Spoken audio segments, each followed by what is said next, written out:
The Smith & Wesson M&P 2.0 Compact 2000 round burn down after action review and debrief video starts now. If you've ever based your entire personality around peanut butter colored FDE guns, then go ahead and hit that like and subscribe button, guys. Welcome back to the Trench Grenade channel. Today we will be conducting a sustains and improves breakdown as well as an internal parts inspection for wear patterns on this Smith & Wesson M&P 2.0 Compact at the 2000 round mark. Did you know that if every single viewer right now were to hit the like button, that would help out this channel more than I can even begin to possibly articulate? Leave those combat llama emojis down below, and this video and every video is sponsored by you, the viewer, through the donations to the ammunition fund. Those donations, 5, 10, 15, whatever you can afford or want to give to the ammunition fund, are what provides the items you see on camera and the ammunition that we put through them. We are not sponsored by any large organization or any organization at all, and I am only bringing unfiltered, transparent information to my audience. So thank you so much for donating to the ammunition fund. There will be links down below in the description to support the channel. Now, we did test this pistol in 80-degree weather and 120 round strings for roughly 25 to 30 minutes to get to the 2000 round mark. Now, that means this pistol got really hot. Now, that same day prior to beginning the burn down, we conducted an accuracy assessment to test this gun against guns in the same demographic that will be used for combat, duty, concealed carry, all of the things, such as the SIG P320 and a Glock 17. Go watch that video after you see this video on the accuracy assessment to determine if Smith & Wesson M&Ps are in fact inaccurate. Now, we have a ton of stuff. We're going to put this pistol to the side for a second. We have a ton of sustains and improves to get to. First thing I want to discuss in the sustain category is the accuracy assessment. Again, go watch that video if you haven't seen it already, as it does articulate further with a dot torture drill, slow fire 6 rounds, blah, blah, blah, and a FAR 25 meter slow fire accuracy assessment with a dot. So go watch that video if you haven't seen it already. But the point is, this pistol is barely less accurate than the competition. What do I mean by that? I would say that a Glock 17 Gen 5 or a SIG M17 is slightly more accurate, okay? That it's something that you have to go test on your own. You have to go print one pistol and then print another, and it's gonna be negligible, but you are looking at random rounds that will be, the best way to describe it is like 1/8 of an inch or 1/4 inch from where the dot was. If you were to test it against a staccato or a, I guess a dot on a Glock, like the PSA Dagger Saber with the dot on it, there is a noticeable difference between the M&P 2.0 compact and those pistols, okay? So while it's not enough to make a difference for any sort of combat, duty, concealed carry use, it is something that you should note with the stock barrel. While it is a very accurate gun, this is one of those situations where very, very good shooters will be able to outperform the gun. I would say after, 6 months to a year of hard training, you will notice that rounds will be stringing slightly different than what you would normally have with a gun in a similar category, such as an M17 or a Glock 17 Gen 5 or Glock 19. You guys get the drill, okay? So accuracy assessment, it is a go. It's just as accurate as a Gen 3 or Gen 4 Glock, I would say, okay? But if you compare it to like a staccato or a modern day M17 P320 or a modern day Gen 5, those pistols are slightly more accurate based on my findings on the pistol. The dot. The dot, this is again, we are still in the pros or the sustains category. The dot has stayed mounted properly with the trash polymer mounting plate that they provided. I used the one for an RMR footprint with this 507 comp that you're seeing on screen. It has had no issues, no zero drifting at all. I did zero it in the accuracy assessment video, and it has not drifted zero, and it's been fine ever since. Like I said, The gun is just as accurate as a Generation 3 Glock, and if you know you're not a great pistol shooter, the gun is probably more accurate than you, okay? I would say 95% of guys are not even to the point of being able to tell, but unfortunately, I have to weird flex, burn guns down all the time, test guns all the time here on the channel, and I did notice it. Even compared to like a Beretta M9A4, the M17, all the guns I previously explained, even a dagger, I would say is more accurate than this gun. Sights. The sights are, this is another another sustain, I should say. The sights are staying on just fine, okay? So normally, if you guys will know, if you've been around here for a while, iron sights on guns typically will jettison themselves off during my testing at some point. These sights have remained affixed properly. They have not moved at all, and both the front and rear sight, iron sights on this gun, suppressor height sights, are staying properly affixed. No malfunctions. We have had exactly 0 malfunctions, or is what some FUDs like to call a bobble. We've had 0 malfunctions, 0 issues, every round fired. I would say we've had 300 or so rounds not fired on camera, just to expedite the process as I was shooting the 2,000 round string by myself, but no issues at all. We showed the vast majority of it on camera. Nothing, okay? Gun is running great. Right? It was clean to the 1,000 round mark. No issues with reliability. And I do want to note, for the guys that are panicking right now for the accuracy, I'm honest and transparent. And the pistol is, now that I'm just like thinking about it, it is an accurate gun, okay? Like I said, the vast majority of shooters will never even notice that it's slightly less accurate than any other gun that they own. However, if you were to keep shooting it, if you were to keep testing with it, keep competing, keep training with it, you would notice every now and then there will be a round that's just a little bit off that you got a clean break and you were like, dude, that hit with every other gun that I own. There is something a little bit askew with the stock barrels in these guns, okay? Yeah, so just my thoughts expanded on that. So yeah, no malfunctions, sights are on, the irons are on, the dot has stayed zeroed, accuracy is great. Again, 80-degree day, 120 round strings, 25 minutes. Okay, let's get into the bad, the improves, okay? If you got this far, seriously, consider hitting the like button, share the video with a buddy that owns a M&P that needs to be made aware of the sustains and improves, and I'll give you my overall thoughts here in a minute at the end. But yeah, so far so good. Let's get into the bad.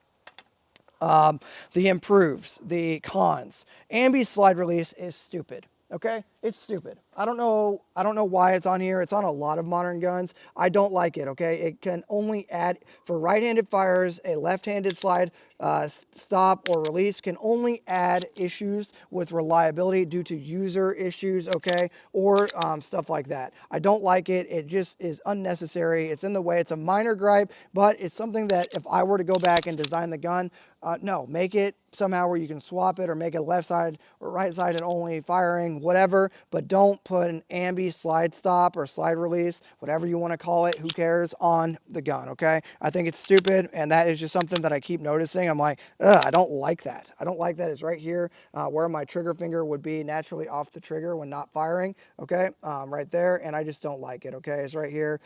Yeah, don't like it. Moving on from there. Let's see. Okay, the grip.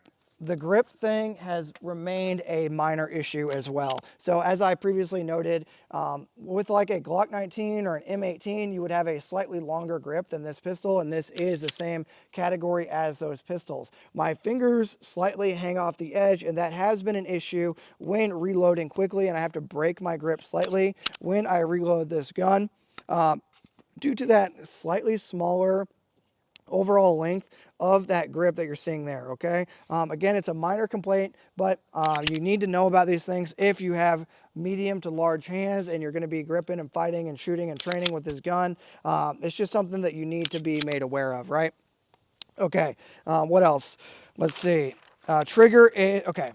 Let's get into the major issue, and I'll put away the notebook of truth. Say goodbye to the notebook of truth, right? The trigger is a problem. Why am I saying that? I have a couple other guns out here. I'm trying not to jettison this notebook of truth. 1 second. I have a couple other guns out here that are in the exact same category that I'm going to compare it to, okay? This gun is clear and safe. The trigger is a problem. What do I mean by that? This is a lot of just nonsense mush. And I'm not kidding, okay? I'll try to really show it here. There's a lot there. So between rounds, if you're like shooting really quick and your finger were to come all the way off the gun and you have to get back on there. I know you're supposed to stay, you're not supposed to ride it, okay? You're not supposed to do this anymore. That's called riding or resetting or riding the reset. You're not supposed to do that, but you are supposed to stay relatively in when you're gonna engage again, or if there's a potential assessment on target, which you should be doing anyway, okay? So I just fired. It's a problem. It's something that I'm having to work around going from an M17 or a Glock pistol. This is a lot of mush, okay? Okay, so keep that in mind. We have all this mush, and then, okay, we're right here. We have all that mush, and then we're on the wall, okay? So keep that in mind. Let's just go to a Glock pistol, okay? This is a Glock 17. Again, a 19 is the exact same. We're just going to show a 17, though, because I was too lazy to get the other one out. If you see this right here, okay, and you got to factor in overall the size of your hand and where your finger will naturally lie on the gun. If you see this right here, this is a significantly less amount of take up right there, okay? This gun is clear and safe. We're not about to death plop into the sky, okay? So we're boom and boom.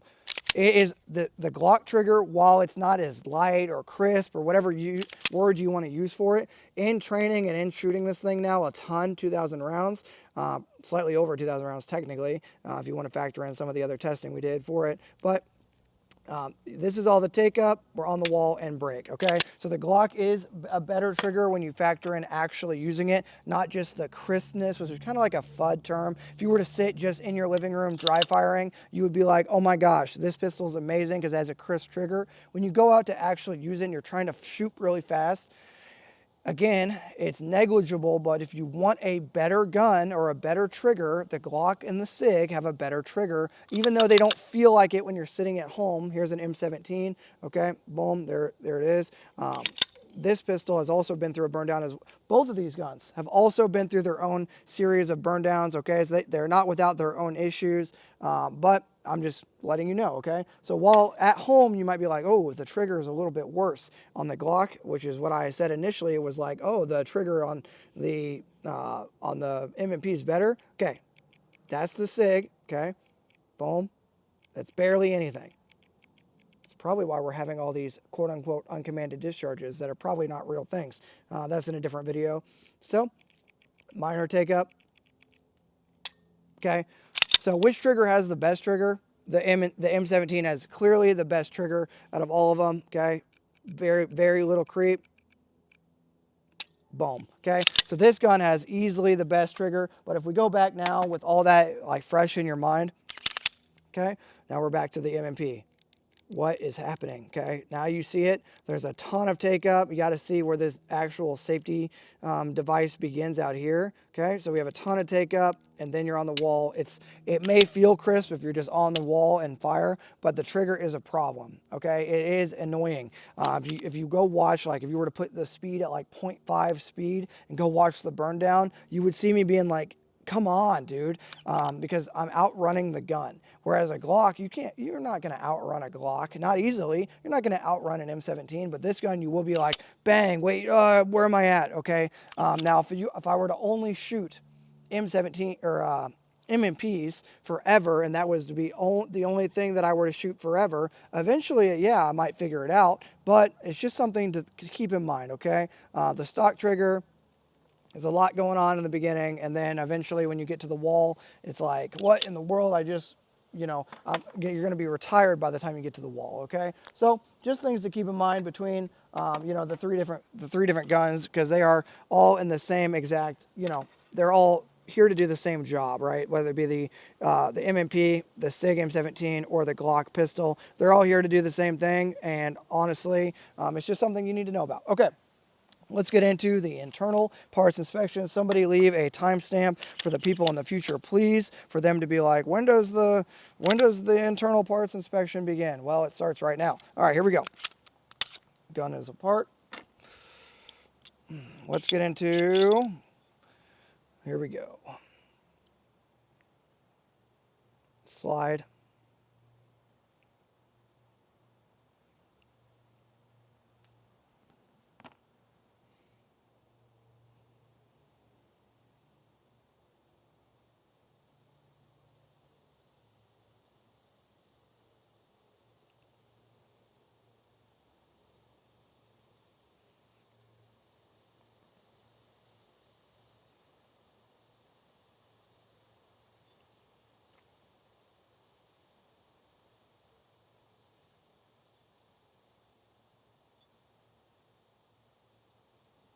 Okay, there goes the slide. One last look. Hopefully it's focusing. I'll just hold it for a different couple angles if you need to pause it somewhere. Moving on. Let's go to the grip module here. This thing was lubricated, over lubricated because of some sand that was occurring. So you might be seeing a little bit of glistening. Don't worry. All that will get wiped off with a rag that I don't have out here and before the next test.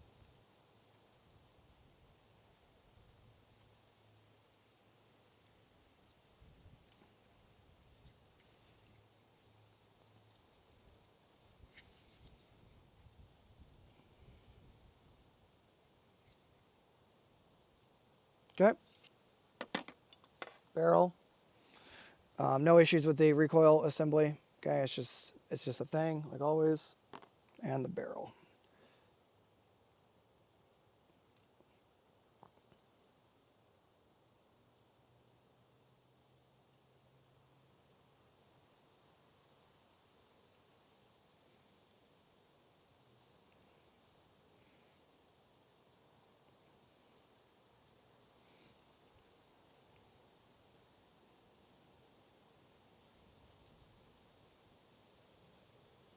Okay, so if you are a armorer or whatever, some sort of M&P expert, let me know if you're seeing anything that we are not seeing down below. If you're like, oh my goodness, that thing is going to die or whatever, let us know in the comments.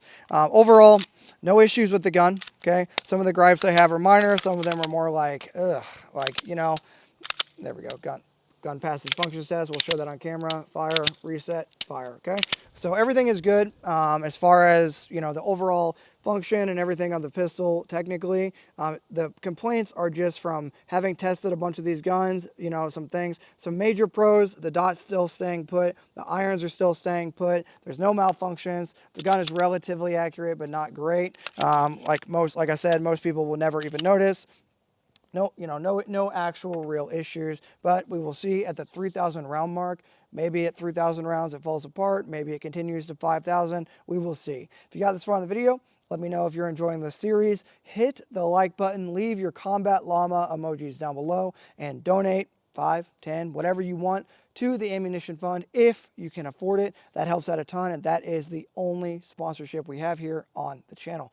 Thank you so much for hanging out, guys, and until next time, this is going to be Trench Grenade, your average, where is it at? M&P 2.0 peanut butter FDE enjoyer that your mom says that we have at home, signing out.